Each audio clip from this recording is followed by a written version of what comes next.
Okay, we are joined by Grand Canyon head women's basketball coach Nicole Powell. Coach, can you start us off with your general thoughts on the upcoming season? Sure. Thanks for having me, first of all. First thing I'd like to say is just that I've really enjoyed the process so far with this team.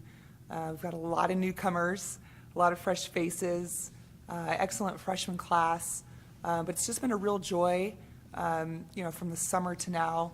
We have a really energetic group with a lot of personality, so it's been really, really enjoyable on a daily basis.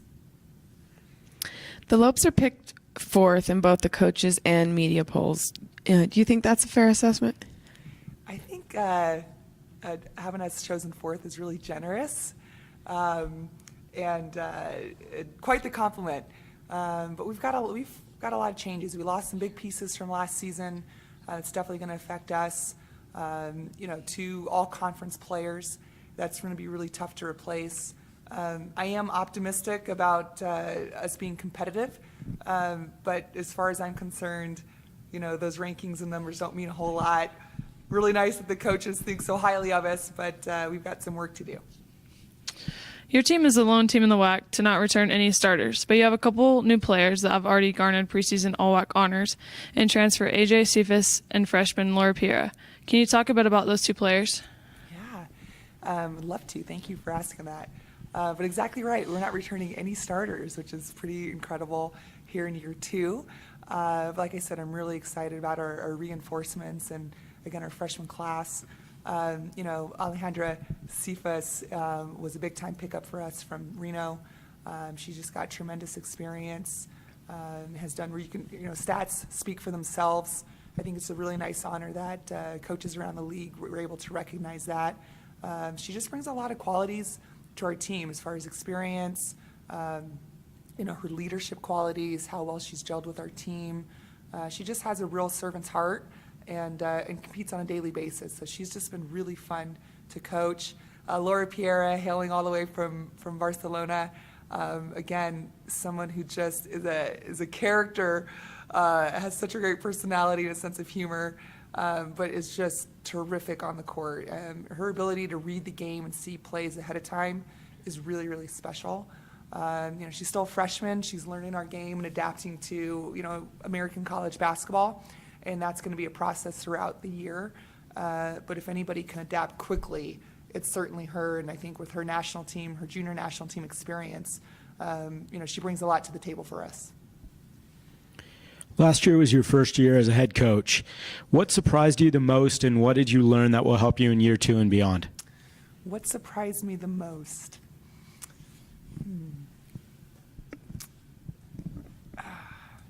Well, there's nothing like gaining experience. You can study a million game plans and scouts and have a million ideas. Putting that into practice on a daily basis is a whole different thing. So I am grateful to now have some experience under my belt and to build on that with my staff as well. I would like to talk about just how terrific our synergy is as a staff. We just get along wonderfully, work really hard, and I think that really is advantageous for our team. We're really settled in our roles and how we operate as a staff on the court, game time, on the road, and I think our team really feeds off of our energy, so I think that's been a really great bonus. Surprised me the most? I don't know. I think it's just a really competitive league. I knew that ahead of time.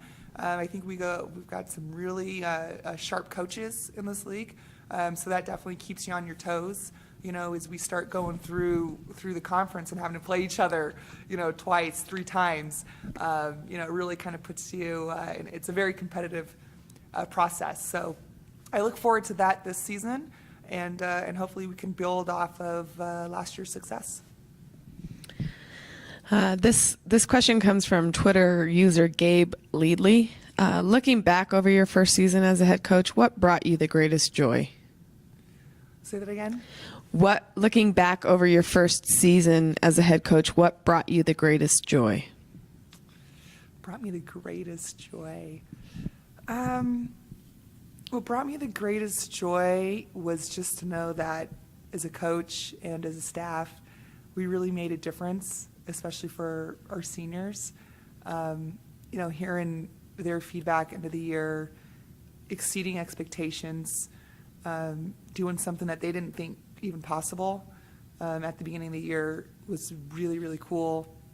And I think, on the basketball side of things, getting to the tournament, was the first time for our kids. They had never even been on that stage before. And so to at least get one win under our belt, battle Bakersfield to a 6-point loss and still be really close to getting to the championship and only our first year full D1, I thought was really neat. Off the court, just building some of those relationships with kids on our team and, being able to help them moving forward, has been the greatest joy off the court. Last year was extremely wide open in the WAC with a lot of competitive games. What do you think contributed to that, and do you expect to see that trend continue into this season? Absolutely. I do think, like I said, the WAC before is extremely competitive.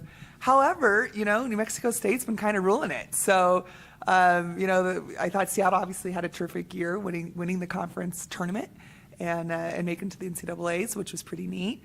I think Bakersfield is really good. I think, I don't really care about the rankings. UTRGV is tough. Kansas City is tough. We've got a newcomer in Cal Baptist, so we've got to, keep them on our radar and see how they do this season. I think it's just going to grow in its competitive nature every single year. As student athletes, what do you expect from your players off the court? We expect a whole lot of our student athletes off the court. But at the same time, I think they just have embraced that. Part of our mission as a program, as an athletic department at GCU, and as a university is all about service. So we're preparing leaders, not just in the classroom, which is also very important, but getting out in their communities and making a difference. And that just is kind of the fabric of GCU, which is one of the reasons I just love getting a chance to work there and be around that kind of culture and environment. We pass that down to our student athletes, and we're also attracting student athletes who want to be more than athletes and more than just students. They want to be able to make a difference in the world around them. And I think that's one of the neatest things about my job and the young women I get to coach every day, and also the recruits I get to bring in and families I get to meet who share those same values. This question comes from Twitter user at Elliot J. Marr. What is your team hashtag or motto, and what does it mean? What is our team hashtag or motto? All right, well, our hashtag is GCU Heart of Phoenix, right? Lopes up, okay, so all about service and our community and the great city of Phoenix, my hometown. We're all about, passion, commitment, and unity as a program. Those are 3 main themes that we focus on a daily basis. We feel like it's just a gift and a joy to be able to get to do what we do. Our kids, free tuition, right, and getting to come play basketball. It's just a great experience that we're able to have. And so, being passionate about what we do, not because we have to do it, but because we love it, and enjoying that process together.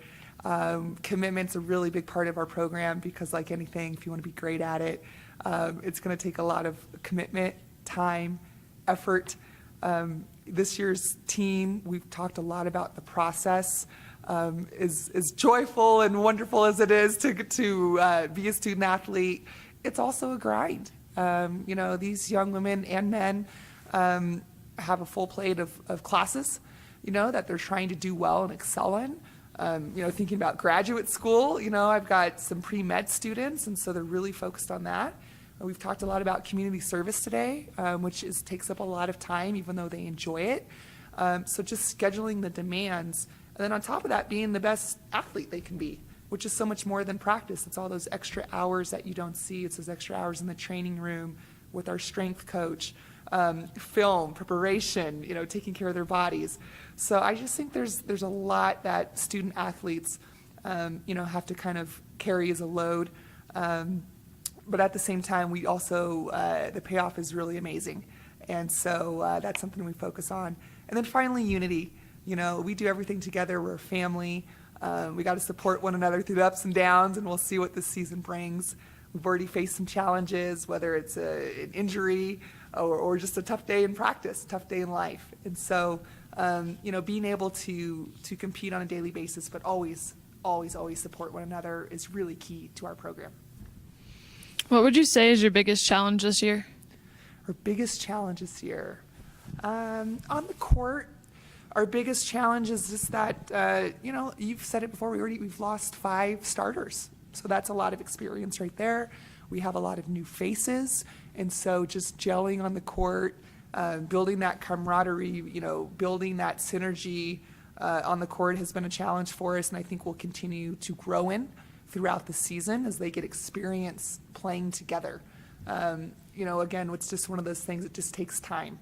And so I think being committed to that process and understanding, we're going to kind of fluctuate here and there, but to build up towards February and to build up to our best basketball in March is our end goal.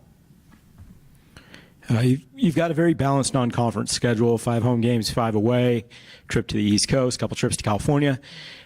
What's your philosophy in putting together a non-conference schedule that best prepares you for conference play? My philosophy is to challenge ourselves and play, the best teams that we can. Obviously, balance is important too. Getting on the road, getting some of that exposure, playing and traveling, but at the same time, getting some home games to play in front of our great fans and great student fans and our Havocs, and playing different teams. The other thing I really try to do every season is travel around the country a little bit, and so that East Coast trip was something we had planned to North Carolina. So kind of exposing our kids to just different parts of the country is also a big key in how I like to plan things. Okay, thank you for joining us, Coach. Okay, thanks for having me.